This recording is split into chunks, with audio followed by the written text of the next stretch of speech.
فَأَنذِرْ قُمْ فَأَنذِرْ،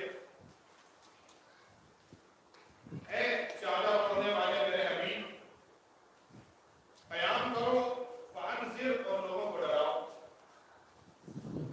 کہیں کہا طٰہَ مَا أَنزَلْنَا عَلَيْكَ الْقُرْآنَ لِتَشْقَىٰ، اے میرے پاک و پاکیزہ نبی. طٰہَ حروف مقطعات میں سے ہے. حروف مقطعات کا مطلب کیا ہوتا ہے؟ حروف مقطعات کا ترجمہ آپ کو قرآن میں نہیں ملے گا. کیوں؟ چونکہ کسی کو اس کا ترجمہ معلوم ہی نہیں، تو وہ ترجمہ کیا کرے گا؟ قرآن نے حروف مقطعات کے جب ترجمے کی بات کی تو فرمایا وَمَا يَعْلَمُ تَأْوِيلَهُ إِلَّا اللَّهُ وَالرَّاسِخُونَ فِي الْعِلْمِ. حروف مقطعات کا علم یا تو اللہ کے پاس ہے اور یا ان کے پاس ہے جس کو اللہ نے علم کے اندر بالکل ٹھوس قرار دیا. راسخون فی العلم یعنی وہ ہستیاں کہ جو علم کے اعتبار سے بالکل مضبوط ہیں اور ٹھوس ہیں. اور وہ کون ہیں؟ وہ اہل بیت اطہار علیہ السلام ہیں. تو حروف مقطعات متشابہات قرآن میں شمار ہوتے ہیں کہ ان کا علم کسی کے پاس نہیں سوائے اللہ کے اور اہل بیت کے. تو قرآن نے اعلان فرما دیا ہے سورہ آل عمران میں. تو کہیں بھی آپ کو حروف مقطعات کا مطلب اور ترجمہ آپ کو نہیں ملے گا، لیکن روایات معصومین علیہ السلام میں ہی کچھ اشارے پائے جاتے ہیں جن سے حروف مقطعات کا کچھ مفہوم سمجھ میں آتا ہے. جب ارشاد فرمایا طٰہَ اے میرے نبی، اس کا لقب طٰہَ ہے. طٰہَ کا مطلب کیا؟ اشارہ ملتا ہے. مفسرین لکھتے ہیں اپنی تفاسیر میں کہ تو سے مراد ہے، ایک صلوات پڑھیں محمد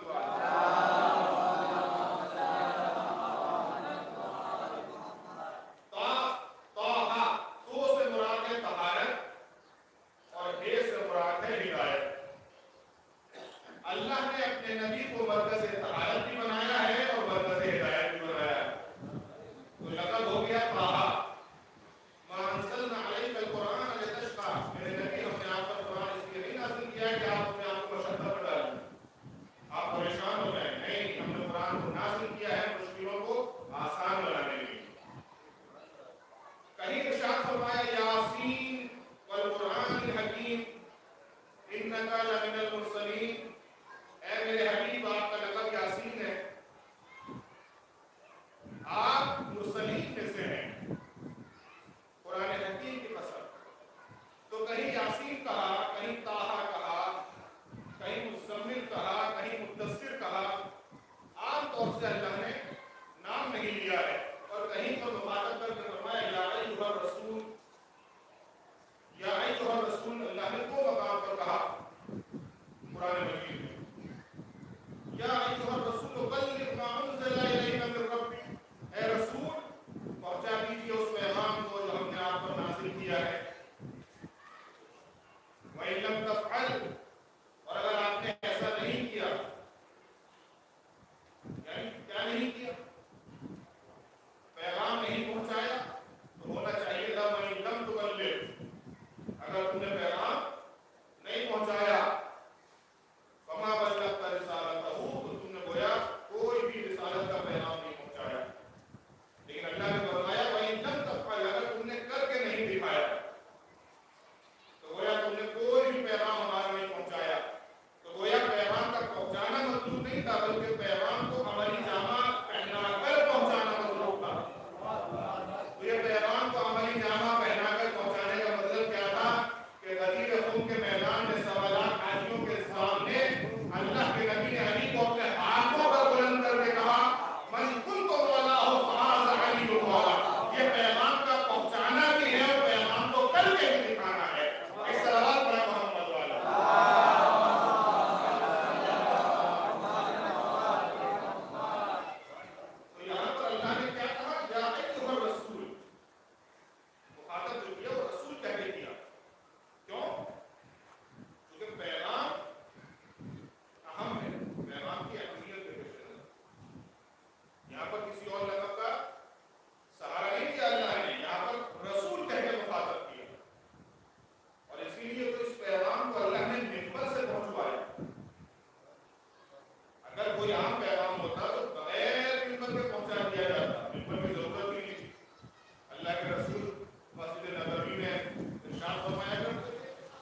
مجبور ہو جائیں.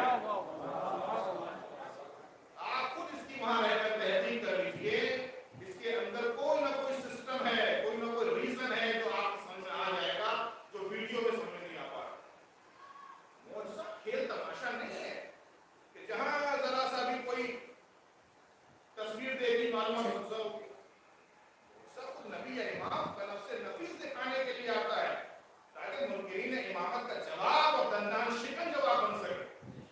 اس کو معجزہ کہتے ہیں, کھیل تماشے کا نام نہیں.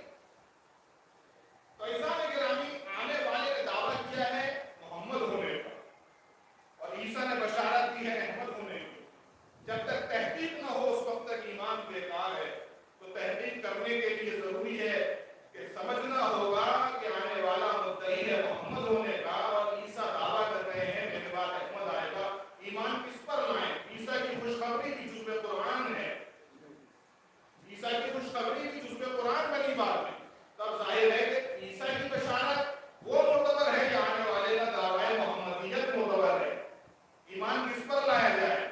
اسی لیے مسئلے کو حل کیا روایات معصومین نے کہ پیغمبر کی ذات والا سے بات ہو تھی کہ الذی سمی فی السماء برحمت وفی الارض بمحمد.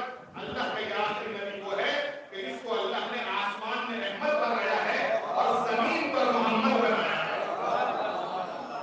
جب عیسیٰ بشارت اور خوشخبری دے رہے تھے تو یہ نور محمدی عالم انوار میں تھا, عرش اعظم کی بلندیوں پر تھا, اس لیے احمد کہہ کر بشارت دی گئی. لیکن جب یہ نور دنیا میں آ گیا تو اللہ نے کہا کہ میرا بندہ محمد ہے. تو فرق کیسے؟ احمد اسے کہتے ہیں جو اللہ کی بہت زیادہ تعریف کرتا ہے, اور محمد اسے کہتے ہیں جس کی اللہ بہت زیادہ تعریف کرتا ہے. جب تک یہ نور عرش اعظم کی بلندیوں پر رہا, یہ اللہ کی تعریف اور حمد و ثنا میں مشغول رہا, تو احمد قرار پایا. جب عرش سے زمین پر آ گیا تب اللہ نے اس کی ثنا میں جو لطفشائی کی تو اس کی تعریف میں اللہ نے اتنا اضافہ کیا کہ یہ محمد بنتا چلا گیا. ایک صلوات پڑھ کر ہم صلی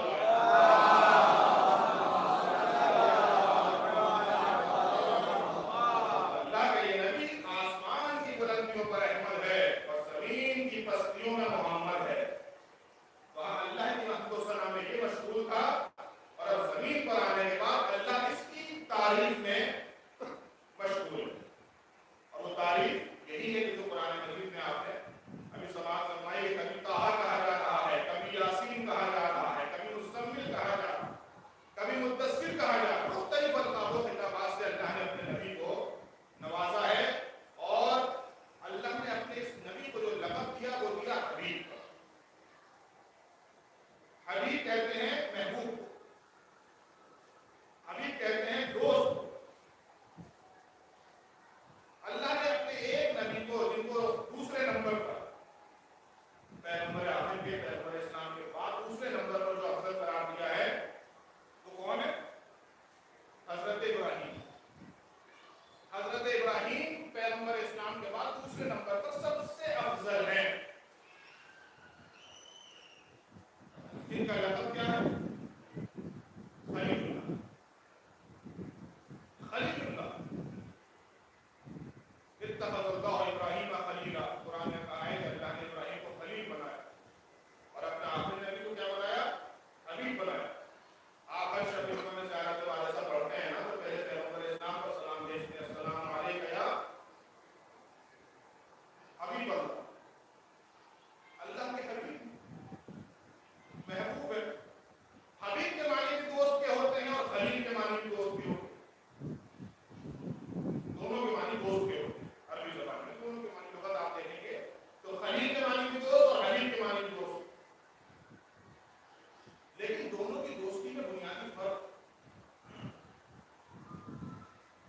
آپ نے مجلس کرائی, ابھی مجھے پتہ چلا کہ مجلس پڑھنے والا کوئی نہیں, تو میں نے خود بانی مجلس سے کہہ دیا اپنی زبان سے کہ بھائی آپ کے یہاں کی جو مجلس ہونے والی ہے وہ میں پڑھوں گا.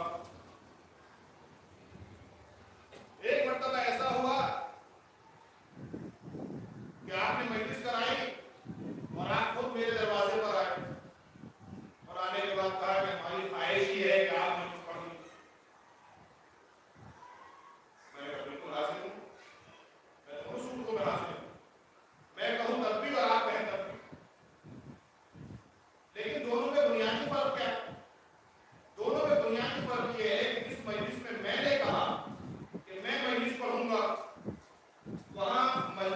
ہونے کی طلب میری ہے.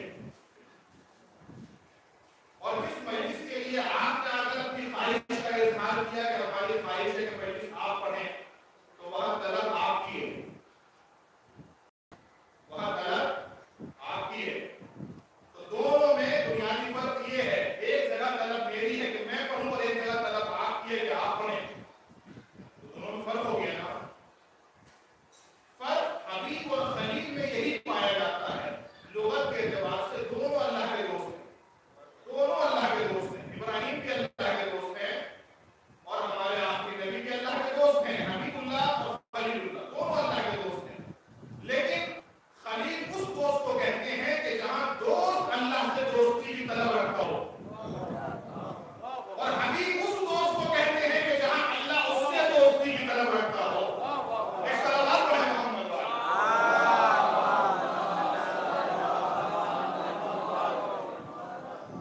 دونوں دوستی میں فرق ہو گیا نا.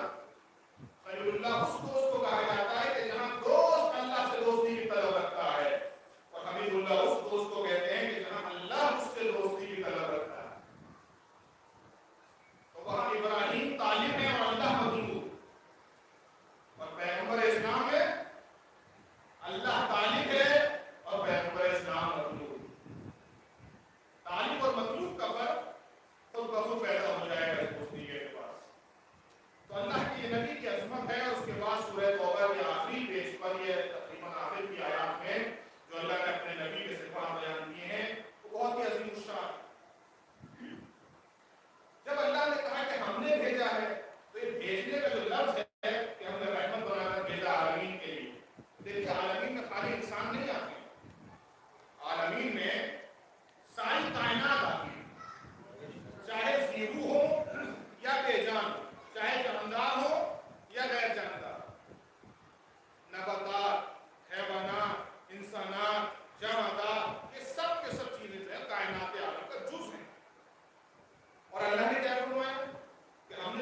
یہ کیوں چلا؟